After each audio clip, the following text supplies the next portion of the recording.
These 7 Canadian cities are vanishing before our eyes. The forces of economic decline, environmental disasters, and mass exodus are stripping away their former identity. And the city at number 1?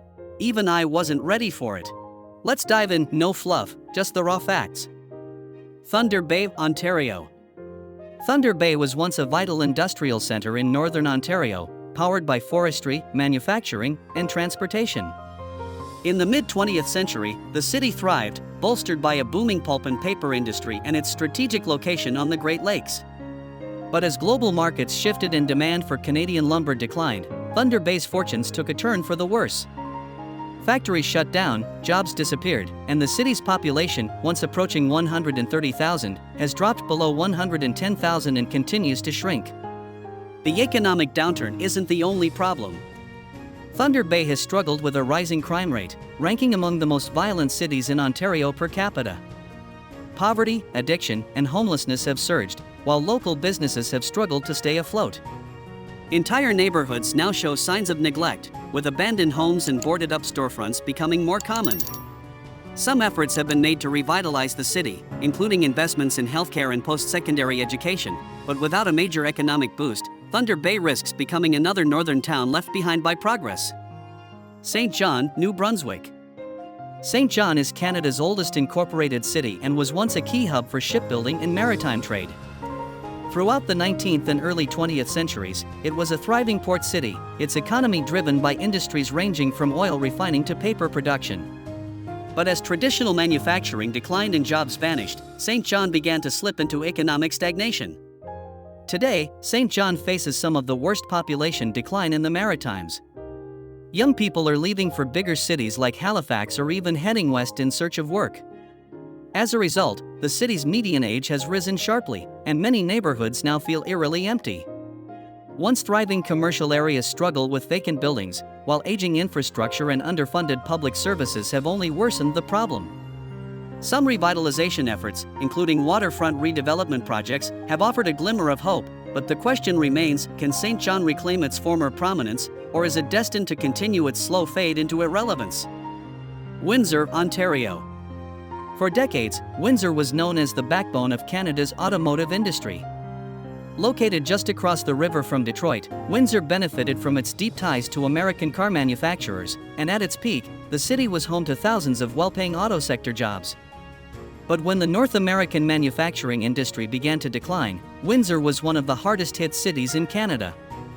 Between 2005 and 2010, the city's unemployment rate soared to over 15%, one of the highest in the country. Entire neighborhoods began to deteriorate as families moved away in search of work. Windsor's downtown core has struggled with empty office buildings, increasing crime, and a growing homelessness crisis. While there have been recent efforts to revive the economy, including investments in green energy and tourism, the city remains in a precarious position. If the auto industry continues to shrink, Windsor could face another wave of economic hardship that it may not recover from. Sydney, Nova Scotia. Sydney was once the steel capital of Canada, home to one of the largest steel mills in North America. For much of the 20th century, the city thrived, providing thousands of jobs and fueling a strong local economy. But when the steel mill shut down in the early 2000s, Sydney's economic foundation collapsed almost overnight. Since then, Sydney has struggled to reinvent itself. The population has steadily declined, businesses have shuttered, and unemployment remains stubbornly high.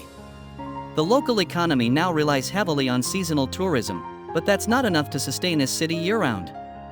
Young people continue to leave in search of opportunities elsewhere, leaving behind an aging population and a city that feels increasingly hollow. If Sydney doesn't find a way to diversify its economy soon, it may continue to fade into obscurity. Regina, Saskatchewan.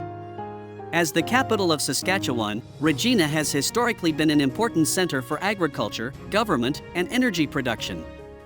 But despite its status as a provincial capital, Regina has been facing some major challenges in recent years. The decline of the oil industry has had a severe impact on the local economy, leading to job losses and a slowdown in growth. Meanwhile, Regina has also struggled with rising crime, homelessness, and an increasingly unaffordable housing market. In the last decade, more residents have left the city than moved in, raising concerns about its long-term sustainability. Adding to the problem, Regina is dealing with climate-related issues. Extreme weather events, including harsh winters and summer droughts, have made life in the city more difficult, particularly for lower-income residents. If these trends continue, Regina may find itself struggling to retain both its workforce and its economic stability. Prince Rupert, British Columbia. Prince Rupert was once a thriving port city, strategically located on Canada's west coast. Its economy relied heavily on fishing, shipping, and resource extraction. But as industries declined, so did the city's prosperity. The collapse of the fishing industry in the late 20th century was a devastating blow, and while the port still operates, much of the surrounding community has been left behind. Today, Prince Rupert has one of the highest unemployment rates in British Columbia. Many residents have moved away, leaving behind vacant homes and struggling businesses. While there has been talk of expanding the port to attract new economic opportunities, progress has been slow. If new industries don't emerge soon, Prince Rupert may continue to shrink, becoming yet another forgotten coastal town. Churchill, Manitoba. Churchill's situation is unlike any other city on this list. This small northern town is famous for its polar bears, attracting tourists from around the world. But Churchill is quite literally disappearing, not because of economic collapse, but because of climate change. As the Arctic warms, permafrost is melting, causing severe damage to local infrastructure.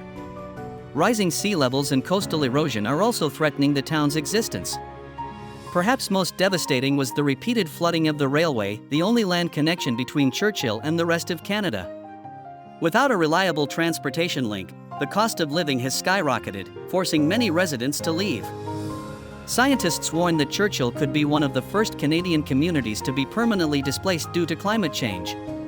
Unless drastic action is taken, this town may not exist a few decades from now.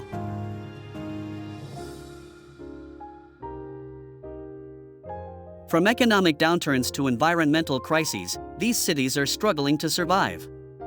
Their stories serve as a harsh reminder that no city is immune to change.